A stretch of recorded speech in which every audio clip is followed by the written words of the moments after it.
Over the wicket बाएं हाथ के गेंदबाज की लहराती हुई गेंद जब इन स्विंग होकर के दाएं हाथ के बल्लेबाज के स्टंप्स को उखाड़ती है तो एकाएक मुंह से निकलता है व्हाट अ बॉल। वाकई यह दृश्य किसी भी गेंदबाज के लिए एक ख्वाब की तरह होता है, जिसके लिए उसने ना जाने नेट्स में कितनी गेंदें डाली होंगी। Wasim Akram, Chaminda Vaas, Zaheer Khan, Johnson, Trent Boult, Starc और ना जाने कितने बाएं हाथ के बेहतरीन गेंदबाजों की इसी अद्भुत कला का गवाह रहा है क्रिकेट। नमस्कार और माजरत के साथ एक लंबे अरसे के बाद आपके लिए फिर से लौट आई है their era versus our era series, जहां हम बात करते हैं देयर एरा यानी आपसे पिछली पीढ़ी के क्रिकेटर्स की बातें इस दौर के क्रिकेटर्स के साथ। कई बार कमेंट बॉक्स में दर्शक इसे तुलना के रूप में ले लेते हैं, जबकि इस सीरीज का उद्देश्य अलग अलग दौर के क्रिकेटर्स की तुलना नहीं है, बल्कि इस दौर के ऐनक से पिछले दौर की सैर करना है। उसी कड़ी में आज हम बात करेंगे मिचेल जॉनसन और मिचेल स्टार्क की। हालांकि दोनों ही खिलाड़ी 2000 और 2010 के दशक के भाग रहे हैं, ना कि 90s के। लेकिन आप सबकी भारी डिमांड के मद्देनजर रखते हुए ये वीडियो खास आप सबके लिए 2015 का क्रिकेट वर्ल्ड कप और हाल ही में हुए 2023 वर्ल्ड कप में विजयी हुई टीम ऑस्ट्रेलिया के लिए उसके गेंदबाजों का योगदान भुलाया नहीं जा सकता है। एक कहावत है कि बैट्समैन आपको मैच जिताते हैं लेकिन बॉलर्स आपको पूरा टूर्नामेंट जिताते हैं। ये कहावत ऑस्ट्रेलिया की धारदार गेंदबाजी पर पूरी तरह से फिट बैठती है। हालांकि उनके बल्लेबाजों और फील्डर्स से ये श्रेय छीना नहीं जा सकता है, लेकिन जो मुकाम ऑस्ट्रेलिया ने पिछले 12 वर्षों में पुनः हासिल किया है उसका श्रेय उनकी बल्लेबाजी से कहीं ज्यादा उनकी बॉलिंग को जाना चाहिए। यह हम पुनः इसलिए कर रहे हैं क्योंकि 2010 से 2012 के बीच ऑस्ट्रेलिया का दबदबा एकदम से डिप कर गया। केवल मिचेल जॉनसन ही अकेले पूरी ऑस्ट्रेलिया गेंदबाजी के स्तंभ बने हुए थे, लेकिन 2011 में स्टार्क के डेब्यू के बाद जॉनसन और स्टार्क ने मिलकर के ऑस्ट्रेलिया को उसका रुतबा दिलवाया। 2013 एशेज, 2015 ओडीआई वर्ल्ड कप जीतना ऐसे लम्हे रहे हैं जिनमें इन दोनों का योगदान सर्वाधिक रहा। हालांकि जॉनसन के रिटायरमेंट के बाद से आज तक Mitchell Starc Australian fast bowling lineup को कुशल नेतृत्व देने में सफल रहे हैं। तो चलिए पहले चर्चा करते हैं मिचेल जॉनसन की। ऑस्ट्रेलिया के लिए 73 टेस्ट, 153 ओडीआई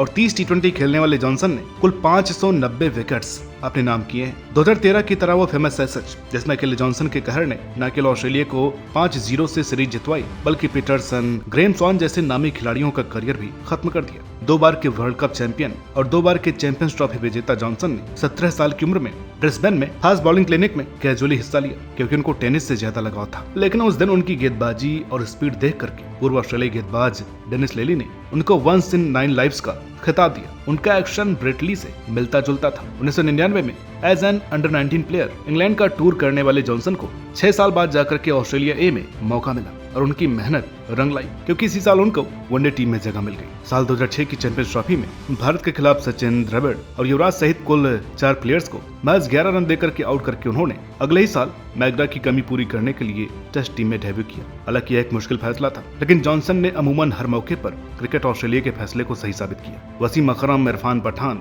और चामिंडा बास की तरह जॉनसन दाएं हाथ के बल्लेबाज को इन स्विंग नहीं डाल पाते थे। देखते ही देखते वो राइट हैंडर्स के लिए प्रेडिक्टेबल हो गए और उनको इसका खामियाजा भुगतना पड़ा। लेकिन कहते हैं ना कि हुनर पहचानने में देर नहीं लगती। जॉनसन की गेंदबाजी में मिल रही सफलता को उनकी अच्छी बल्लेबाजी ने कवर कर दिया। जनवरी 2008 में इंडिया के खिलाफ टेस्ट हाफ सेंचुरी, 2009 में अफ्रीका टूर पर 96 नॉट आउट उनकी बैटिंग काबिलियत का नमूना पेश कर रही थी। हालांकि उन्होंने अपनी मेहनत, लगन और एक्यूरेसी के दम पर वह कला भी सीख ली, जिसकी हमने वीडियो की शुरुआत में बात की थी। दाएं हाथ के बल्लेबाज को over the wicket in swing. उसके बाद जॉनसन ने नई गेंद के साथ जो कोहराम मचाया उनके संन्यास के साथ ही थमा। अफ्रीका के खिलाफ पर्थ में 61 रन देकर के 8 विकेट और उसी मैच में 64 रन बना करके उन्होंने एक कुशल ऑलराउंडर होने का परिचय दिया। साउथ अफ्रीका से उनकी गेंदबाजी की प्रतिभा को एक और गेंदबाज चुनौती दे रहा था, डेल स्टेन। लेकिन 2009 में अफ्रीका के खिलाफ खेले गए टेस्ट में उन्होंने अपना शतक स्टेन को ही 6 मार करके पूरा किया। 2009 की ही चैंपियंस ट्रॉफी में उन्होंने अपने गेंदबाजी और बल्लेबाजी के दम पर खूब नाम कमाया। उसके बाद 2011 वर्ल्ड कप, 2013 की एशेज और फिर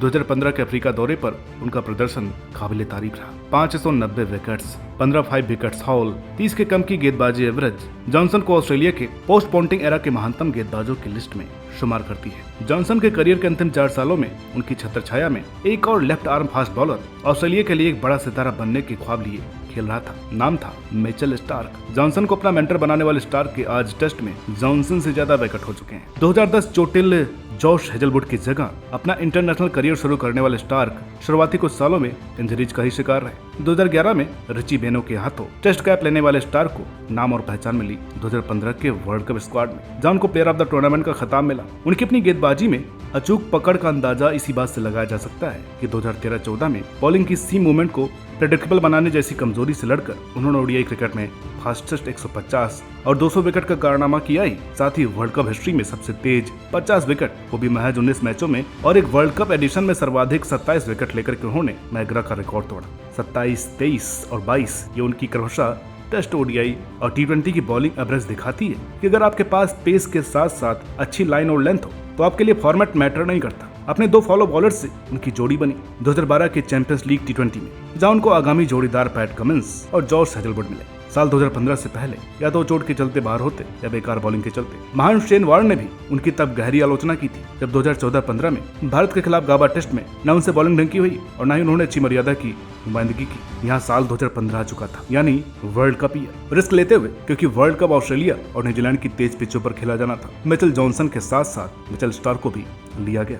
लेकिन तीसरे मैच में न्यूजीलैंड के खिलाफ उन्होंने 6 विकेट लेकर के एक लो स्कोर को ऑलमोस्ट डिफेंड ही कर लिया था। पूरे वर्ल्ड कप में 10.18 की हैरान कर देने वाली औसत के साथ कुल 22 विकेट लेकर के उन्होंने ऑस्ट्रेलिया को वर्ल्ड चैंपियन बनाया और खुद प्लेयर ऑफ द टूर्नामेंट भी बने। हालांकि उसके बाद टेस्ट मैचों में स्टार्क को वही सफलता नसीब नहीं हो पा रही थी। 2015 के एशेज में मात्र 18 विकेट, लेकिन 4 की इकॉनमी से उनके टैलेंट के साथ एक तरह का अन्याय ही था। खैर, मिचेल जॉनसन की तरह की एक चीज उनके भीतर समाई हुई थी, जो थी typical Australian fast bowling aggression. 2014 के जिस सीरीज की ऊपर हमने बात की है, उसी के दूसरे टेस्ट में मुरली विजय को आउट कर देने के बाद उनका एग्रेशन इतना ज्यादा हो गया कि उन पर आईसीसी द्वारा अनुशासनात्मक कार्रवाई की गई। हालांकि 2016 से लगातार अब तक Starc Australian fast bowling lineup का सबसे मजबूत स्तंभ बने हुए हैं। हालांकि इस साल का आईपीएल उनके लिए इतना अच्छा नहीं गुजरा है, लेकिन उनके लिए ये कभी भी नहीं कह सकते हैं कि वो अपना दिन आने का वेट करते हैं, बल्कि ये कहना सही होगा इनकी फॉर्म बस एक बार ही आनी होती है। उसके बाद वो पूरी सीरीज में बल्लेबाज को खौफजदा किए रहते हैं, क्योंकि स्टार्क भी उसी श्रेणी की गेंदबाज है जो पूरे टूर्नामेंट में भले ही औसत खेले, लेकिन नॉकआउट मुकाबले को वो अपने हिसाब से चलाते हैं। 2023 के वर्ल्ड कप में लीग मैचों में 10 विकेट लेने वाले स्टार्क ने सेमीफाइनल और फाइनल में 3-3 विकेट लेकर के अपना फर्ज बखूबी निभाया। 667 विकेट्स, 5 विकेट्स हॉल और 24 की एवरेज ये दिखाती है कि मौजूदा समय में लेफ्ट हैंड बॉलिंग वर्ल्ड में उनकी कोई सानी नहीं है। आज मिचेल स्टार्क के पास वनडे, टी20 और टेस्ट तीनों की वर्ल्ड कप ट्रॉफी, और किसी भी क्रिकेटर के लिए जो देश के लिए खेलने का ख्वाब देखता है, उसके लिए इससे बड़ी अचीवमेंट और क्या हो सकती है। वसीम अकरम,